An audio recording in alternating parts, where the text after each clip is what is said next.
9,000 miles from Britain, dozens of sailors' lives were brutally ended and cannibalized. Imagine setting sail on what should have been a routine voyage, only to find yourself at the heart of a gruesome nightmare. The crew of the HMS Boyd met a fate so horrifying that it sent shockwaves across the world. These 65 sailors, unsuspecting and confident in their mission, were brutally attacked and became the victims of a chilling act of cannibalism at the hands of the Maori. Join us as we explore the story of the 65 sailors eaten by cannibals, the Boyd Massacre. The background. First, let's do a little background check on one of the main characters of this event, Te Ara. Whangaroa Bay, New Zealand, December 1809. Aboard the decks of the HMS Boyd, a 394 tons brigantine sailing under the flag of the mighty British Empire, the son of a Maori chief gazes at the shorelines he has longed to see. His name is Te Ara, a proud Maori and a member of the powerful and fearsome people who have ruled over the mainland of New Zealand since their arrival sometime between 1320 and 1350. Originating from the islands of East Polynesia, the Maori had journeyed to New Zealand over decades of daring canoe expeditions, gradually moving farther west on voyages that lasted weeks or even months. The Maori first encountered Europeans when the Dutch explorer Abel Tasman reached their shores in 1642. However, Tasman was quickly driven out of the bay by Maori war canoes, which blew war trumpets that he compared to the war bugles of the Moors. He named the bay Murderer's Bay and never returned. It would be another 127 years before the Englishman Captain James Cook arrived in Poverty Bay in October 1769. HMS Boyd, a fateful voyage. Another character we need to look into is the HMS Boyd. The HMS Boyd was a British brigantine, which is a strong ship that was originally made to carry goods across vast seas. By early 1800, though, the ship had been changed into a prisoner carrier, hired to make the dangerous trip to Australia's new settlement. With 139 male prisoners on board and Captain John Thompson in charge, the Boyd set sail for the southern continent on March 10, 1809. When the ship got there in October, the prisoners were taken off at Port Jackson, and the ship went on to a new mission. The mission to New Zealand. The HMS Boyd left Australia when she was done with her job there and set sail for New Zealand to find good, high-quality timber. There were 70 people on the ship, including crew members and some ex-prisoners who wanted to start over in New Zealand. A boy who stood out was a young Maori boy named Te Ara, or Tara. The crew called him George, and he was the son of a Maori chief from Whangaroa Bay on New Zealand's North Island. In the southern seas, Te Ara had made money for the past year as a ship's boy on fishing ships. But little did he know that things would get bad for him on the Boyd. A cruel captain and a boy's revenge. Tensions between Te Ara and Captain Thompson grew as the Boyd cruised through the rough seas of the Tasman Sea. Accounts of what happened vary. One story says that the ship's cook falsely accused Te Ara of theft after mistakenly throwing cutlery overboard to avoid being beaten himself. Another story says that Te Ara was acting sick, or because he was the son of a chieftain, he had failed to perform his tasks, leading to charges of laziness. Whatever the truth, Captain Thompson's reaction was cruel. The captain ordered Te Ara to be tied to the ship's anchor, where the boy was denied food and water for several days. But this sentence was not enough for Thompson. His anger only grew as Te Ara was still acting hot-headed, causing the captain to launch the ship's cat-o'-nine tails on the boy, beating him viciously. Humiliated and furious, Te Ara vowed to exact payback. This treatment of Te Ara led him to seek revenge, or utu as the natives call it. On a side note, utu is a complicated and varied idea in Maori society that includes exchange, balance, and revenge. It is strongly rooted in Maori worldviews and has shaped relations within Maori society as well as with European invaders. At its core, utu refers to the repair of balance, and the keeping of right relationships, both physical and mental. Continue watching till the end to find out more about this Maori tradition. A deceptive plan. As Te Ara recuperated from his experience, he started to think of a strategy.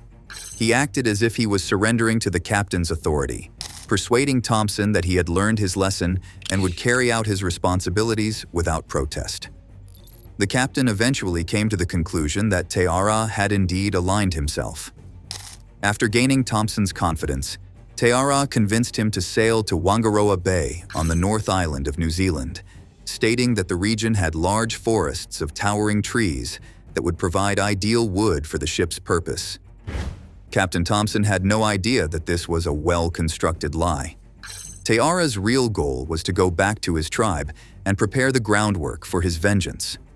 For the HMS Boyd, the voyage to Whangaroa Bay would usher in a terrible and significant chapter. The tragic end of HMS Boyd. After weeks of sailing, the HMS Boyd finally neared the shores of New Zealand. Te Ara, now more trusted by the captain, guided the ship north toward Whangaroa Bay. As the vessel approached the coast, it dropped anchor, providing Te Ara with the opportunity he had been waiting for. Without hesitation, he leaped overboard and swam ashore. As the salt water stings the cuts of his healing back from Thompson's punishment, he swims with all his might until he reaches the shoreline. Shortly after reaching shore, the young Maori disappears into the dense forest. Te Ara made his way back to his tribe's village, where he recounted the cruel treatment he had endured at the hands of Captain Thompson. As the son of a chieftain, Te Ara's mistreatment was seen as a grave offense. While British law allowed Captain Thompson to punish those under his command, the Maori viewed the flogging of a chieftain's son as an attack on the chieftain himself, a crime that demanded retribution. The tribe, led by the chieftain, quickly devised a plan to avenge this insult. They made contact with the Europeans and invited Captain Thompson on an expedition up a nearby river. Trusting the invitation, Thompson took the chief officer and 3 other men with him.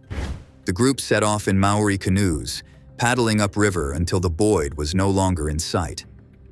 The massacre. Before they got their invitation, however, Captain Thompson and his crew had to make a tough choice. Should they give up and go south, admitting that this long detour had been pointless, or should they stay and hope that Te Ara, whom they had grown to trust as an ally, would come back with his people to keep his promises of lumber and riches? The Boyd stayed tied in the bay for 3 days, and the crew was getting tense as they talked about whether to wait or leave. As the crew was getting ready to leave, a crewman told Captain Thompson that they saw a Maori boat coming up behind the ship. The people in the boat used sign language and hand movements to say they wanted to be peaceful and that they were sent to show Captain Thompson and a small group of people the best trees in the area, which were on the north side of the bay, along the Kao River. To get the reward he was promised, Captain Thompson agreed to follow the Maori in one of Boyd's rowboats with his top officer and 3 other men. The group left the supposedly safe Boyd and followed the Maori guides with high dreams of finally seeing the huge kauri trees they had heard so much about. Too bad they never knew what was coming to them. The Maori turned on them, though, as soon as they could no longer see the ship. Captain Thompson, his chief officer, and the 3 men who were with him were all killed by being severely beaten. After attacking, the attackers stole their clothes and weapons and then went back to their village. The bodies were brutally butchered, and the bodies were either cooked or eaten raw. But Te Puhi's thirst for retribution was not yet satisfied. The entire crew of the Boyd would have to be annihilated to right the wrong done to his son. The warriors, after stripping the bodies of the dead Englishmen, donned their clothes, preparing for the next phase of their plan. Disguised as the scouting party, they rowed back toward the Boyd under the cover of darkness. On board the ship, the crew, unaware of the impending danger, did not realize that the men in the approaching boat were not their comrades. As the Maori hailed the ship, other canoes filled with warriors silently encircled the Boyd. The small crew were able to climb aboard and swiftly kill the lookouts who greeted them in the darkness, thinking them to be their comrades. Then, at the given signal, the warriors stormed the ship, unleashing a furious attack. They struck down the crew one by one, their vengeance swift and brutal. Some of the ship's occupants managed to climb the rigging, hiding among the sails and ropes as they watched the horror unfold below. Meanwhile, others, freed convicts and remaining crew members, huddled below deck, desperately trying to avoid the slaughter. However, the Maori warriors searched every corner of the ship, dragging the terrified Europeans onto the deck, where they were mercilessly clubbed to death. The Maori took 5 prisoners, passenger Anne Morley and her baby, Thomas Davis, and a second mate whose name is unfortunately unrecorded, and the 2-year-old Elizabeth Broughton. The massacre did not end with the killings. The bodies of the crew were dismembered, and their remains were piled into gruesome heaps on the ship's deck, a grim testament to the deadly consequences of Captain Thompson's cruelty. The Maori tribe. Before we dive into what happens next, let's get to know for a bit the Maori tribe. The Maori are the indigenous Polynesian people of New Zealand. They arrived in the country in several waves of canoe voyages between 1320 and 1350, settling first on the coast and hunting seals and moas. They also began to grow food, and some moved to the forests, living in small tribal groups, with a rich culture of spoken stories and strong traditions of warfare. The Maori established various iwi or tribes and hapu or sub-tribes in different regions, each with its own identity and traditions. They have a deep connection to the land and ancestral spirits, viewing themselves as kaitiaki or guardians of the natural resources and striving to maintain a harmonious relationship with the land. The perception of Maori as cannibals as a result of this gruesome event was largely a result of European misunderstandings and exaggerations. While cannibalism did exist in Maori culture, it was not as widespread or sensationalized as colonial accounts portrayed. Cannibalism, or kai tangata, was practiced by some Maori tribes, but it was not a universal practice. It was typically reserved for specific rituals and contexts, like consuming the flesh of a defeated enemy as an act of utu, eating the body parts of a high-ranking enemy to absorb their mana or power, or even consuming the body of a loved one as a sign of mourning and respect. Cannibalism was not an everyday occurrence, and many Maori tribes did not engage in it at all. However, the practice became a source of fascination and horror for European settlers, who used it to justify their own actions and portray Maori as savage and uncivilized. The aftermath and survival. Now that you have an idea of who the Maori people are, let's get back to the massacre. Of the 70 souls who had set sail from Port Jackson, only 5 managed to survive the massacre. As the Maori warriors left the scene, they carried the bloody remains of the slain Europeans in their canoes, disappearing into the night. The survivors, emerging from their hiding places at dawn, gathered on the ship's deck, overwhelmed by terror and uncertainty. Their ordeal was far from over. As the sun rose, more canoes appeared on the horizon. At first, they were scared. However, the coming boat holds a leader from a nearby band of Maori. This chief, an intimidating man called Te Pahi, has come with several members of his band to trade with the Ngati Watua. Yet, the sight of the brigantine piques their interest, and they decide to explore. As they board the ship, they are shocked to find 5 survivors. The survivors, equally shocked, are pleased when Chief Te Pahi and his men voice their readiness to help. Fearing that the Ngati Watua warriors could return at any time, the survivors quickly agreed to board the boat and sneak away to land, hoping to escape undetected. However, just as they reach the shore and try to find hiding spots, they are shocked to see 2 Ngati Watua boats filled with fighters fast moving towards them.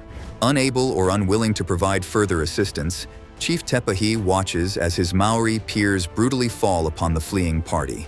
Within moments, all but one of the Boyd's passengers on the beach are brutally cut down. The lone survivor, saved for reasons unknown, is dragged back to the village, where he is faced with the burned remains of his countrymen and joins the ranks of the unfortunate prisoners. Little is known about the exact events that followed, but the captured Europeans were treated with brutal cruelty.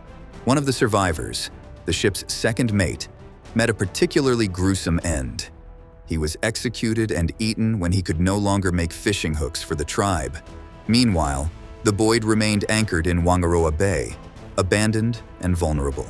Te Puhi, the father of Teara, driven by the desire to obtain the ship's gunpowder, decided to return to the vessel. At that time, the local tribes were engaged in conflicts with European colonists, and firearms had become like gold in these struggles. Te Puhi hoped to acquire the ship's armory to gain an advantage in the ongoing warfare. The Maori boats once again gather in front of the Boyd, using their combined strength to tow the big vessel to the nearby mudflats on Motu Ahi, or Red Island. Here, they can loot its valuable goods at their ease. For several days, the Maori ransack the Boyd's holds, tearing open boxes of flour and spreading them in heaps upon the mud, while barrels of salt pork and bottles of wine meet similar ends. Tragedy strikes when the Maori find the ship's cache of muskets, lead balls, and dynamite. Unfamiliar with the proper handling of these weapons, a Maori called Pio Pio accidentally makes a spark by releasing the hammer on one of the muskets. This starts a small fire, which within seconds hits the kegs of gunpowder, causing a huge explosion. The blast ended the life of Pio Pio and 9 other Maori instantly. Seeing the flames erupting from below deck, Te Puhi and the other tribesmen realized the ship was doomed. They quickly abandoned the burning Boyd, fleeing in their canoes as the vessel was consumed by fire. The HMS Boyd, once a symbol of British colonial ambition, was left to burn, a victim of the tragic and violent events that had unfolded. The fire quickly moves to the stores of whale oil, causing the remaining parts of the ship, not already destroyed by the blast, to go up in flames. Over the next several hours, the Boyd is fully destroyed by fire, leaving only a burned skeleton. The wreck is later declared tapu, or holy, and from that point on, none of the Maori dare to come near it again. Retribution and aftermath. News of the massacre spread quickly among the colonial settlements, fueling horror and outrage. Tales of brutal deaths and cannibalistic rituals captured the imagination of the colonists, who were also informed that a few survivors remained in the captivity of a Maori war chief. Captain Alexander Barry, a local leader, organized a rescue mission and set sail for Whangaroa Bay with a single purpose: to recover the remaining European prisoners. Upon reaching the Maori settlements, Captain Barry took a bold step by capturing both Te Puhi, the chieftain responsible for the massacre, and Te Pahi, the chief who had tried to assist the survivors. Barry demanded the safe return of the captives, threatening to transport the chiefs to Europe to face justice unless the stolen property from the Boyd was returned, along with the prisoners. After tense negotiations, the tribes agreed to release the captives. Captain Barry also recovered Boyd's logbook and other valuable items taken from the ship. With the prisoners freed and the leaders stripped of their chieftain status, the Maori considered the blood debt settled. To many of the colonists, however, this was far from sufficient. The desire for further retribution burned strong, and in March 1810, the crews of 5 whaling ships took matters into their own hands. They sailed to Wairoa Bay, anchored their ships, and launched a brutal assault on a nearby village.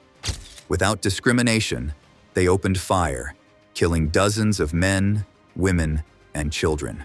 However, in their quest for revenge, the whalers made a grievous mistake. The village they attacked belonged to Te Pahi, the very chief who had tried to save the Boyd survivors. Te Pahi was not present during the attack, but when he learned of the devastation, he vowed revenge.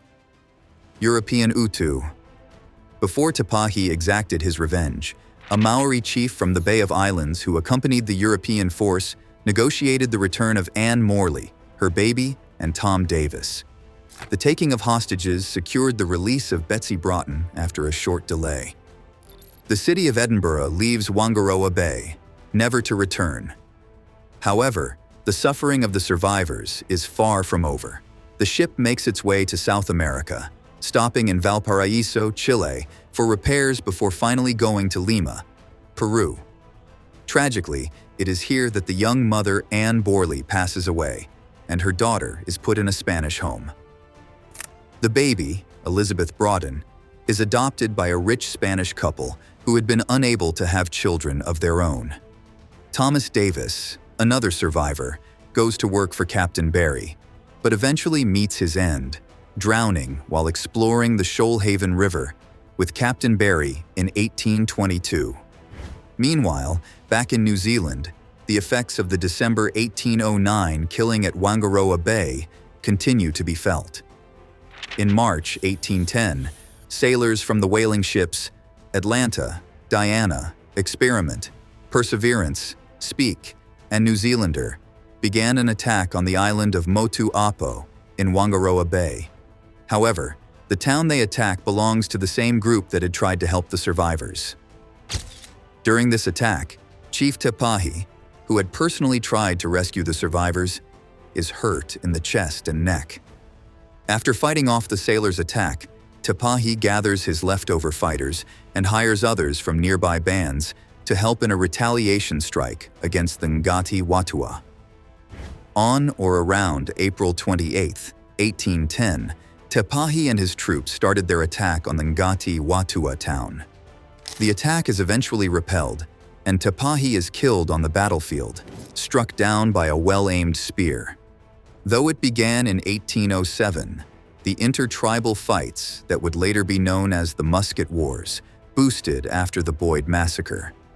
The residual effects of European contact not only sparked political tensions between different Māori bands, but also provided them with the means to ensure their enemies' destruction. From 1807 to 1837, as many as 3,000 battles were fought between Māori groups, leading to the deaths of up to 40,000 Māori and the slavery or displacement of 30,000 more. Asked why they had attacked the ship, some of those involved said that the captain was a bad man. The whalers present blamed Te Pahi for the incident, even though the real perpetrators declared his innocence.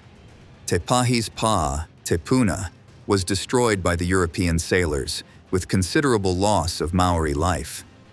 This action resulted in civil war breaking out in the region, and in a final cruel irony, Te Pahi died of wounds received in battle that same year, 1810.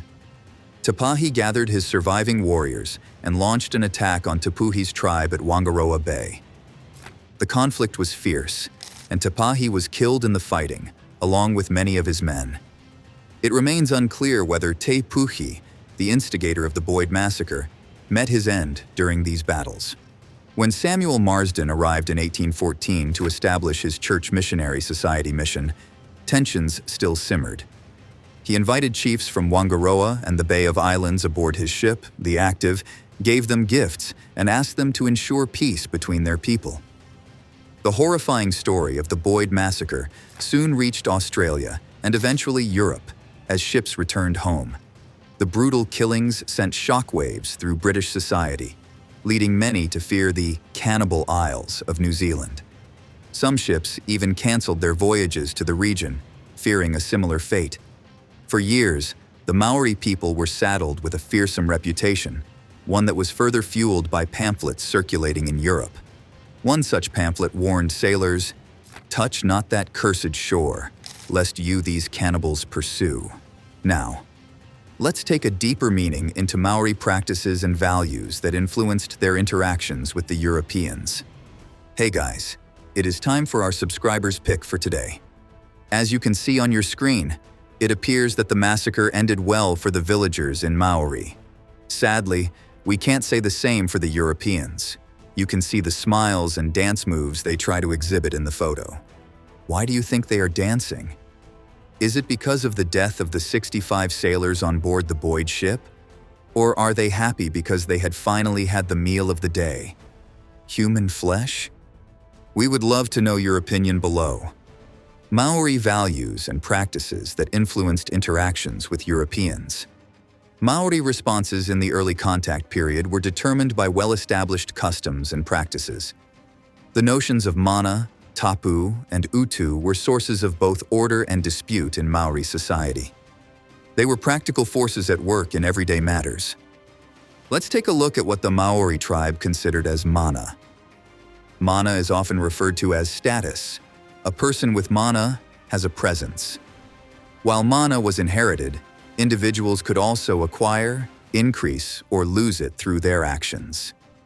Chiefs, or rangatira as they are called, in particular recognized the need to keep their mana as high as possible. Mana influenced the behavior of people and groups, and was sought through achievements and successes. Maori vigorously defended their mana in everyday matters and tried to enhance it whenever they could. Sometimes, the defense of mana required an excessive response to the actions of another. Control of or patronage over European traders became an aspect of the pursuit of mana. Maori spoke of our pakeha.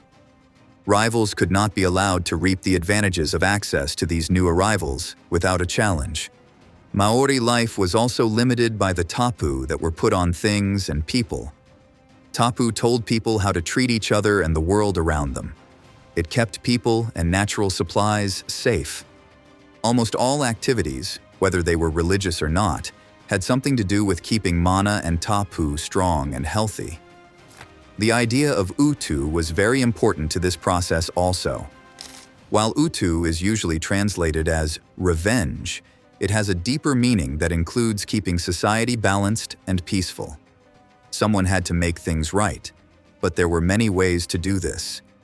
Giving gifts as a form of utu created and kept social bonds and responsibilities.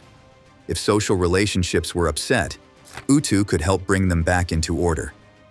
One type of utu was muru, which meant taking someone's property as payment for hurting them, their group, or society. After muru was done, the matter was thought to be over. Some of the things that decided the type of muru were the victim's and the offender's mana, how bad the crime was, and the offender's purpose. A tawa, or hostile expedition, might have to be used if balance wasn't restored. The reaction was not all the same here. A tawa muru was a peaceful raid, but a tawa ngaki mate, or tawa roto, sought to get payback for a death by killing. Now, this was what happened at the Boyd Massacre. The Maori quickly saw that getting along with Europeans would be good for their economy, and worked quickly to do so. On Maori terms, trade and other pakeha activities were okay. The ideas of mana, tapu, and utu were very important. The brutal punishment inflicted on the young Teara by Captain Thompson had set in motion a chain of events that led to the tragic massacre of the Boyd's crew. Had the captain shown mercy and restraint, the horrific events that followed might have been avoided. In the end, Teara's desire for revenge was realized, leaving a grim legacy in the history of colonial New Zealand. Thanks for watching. See you in our next video.